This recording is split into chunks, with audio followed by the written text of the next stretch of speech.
So, welcome to Marine Science. This is my short review of section 3.1 in the AS Marine Science book, and this one covers page 64 to 66 in the syllabus, and we will here be covering symbiosis and interactions. And here I will be talking about the three different types of symbiosis: a parasitic relationship, commensalism, and mutualism. And each of them has their own effects on two organisms living together. That is the entire concept of this chapter. So, our first example here is a parasite. And a parasite is an organism who lives either as an ectoparasite on the outside of its host, or as an endoparasite inside of its host.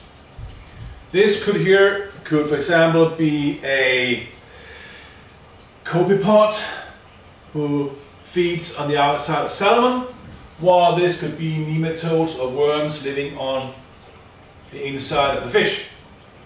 In both cases, it is not very good for the fish to have either endo or ectoparasites, so it will tend to reduce the fitness of the host.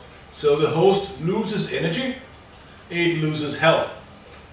It is not the aim of the parasite to kill its host, but sometimes it will do so by weakening the host and compromising its immune system.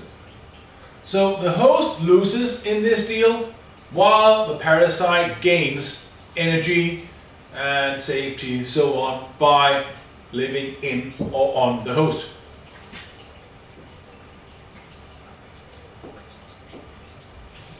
Then we have a commercial relationship,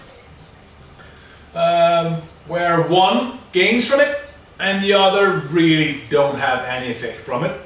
The example they mentioned in the book is remora fish and the sharks and the rays, where the remora fish can attach itself to the ray by a process called phoresis, and then it just kind of hangs along, and it saves energy by hanging along with the ray of the shark. And the ray of the shark doesn't really lose anything by it.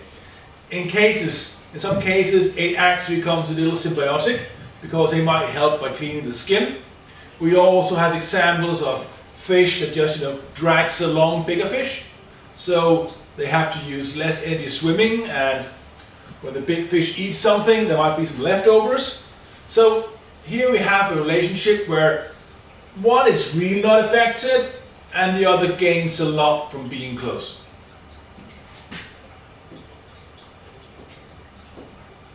And last but not least, and I do apologize for my bad drawings, we have the mutualistic symbiotic relationship. And there are several examples. One we often see is the sea anemone and the clownfish. If you've seen Finding Nemo, and by all means you should watch Finding Nemo, this is a class relationship. The sea anemone is normally poisonous, but the clownfish can live there, and the clownfish helps protect the sea anemone. Another example they mentioned in the book is the boxer crab, who have sea anemones on its claws. It helps it protect itself. It also gives the sea anemones a lot of benefit. So in a mutualistic relationship, both parts gain. And in some cases, they actually need to be there, both of them. And a classical example we're going to talk about later is the zooxanthellae and the corals. The coral is an animal, and the zooxanthellae live inside them, and they do photosynthesis and thereby give energy to the corals. Without the algae, the corals tend to die. So that's a case of a mutualistic relationship where they both need to be there for the relationship to work. Thank you for staying with me. I hope this makes sense. Any questions? Please write them in the comments.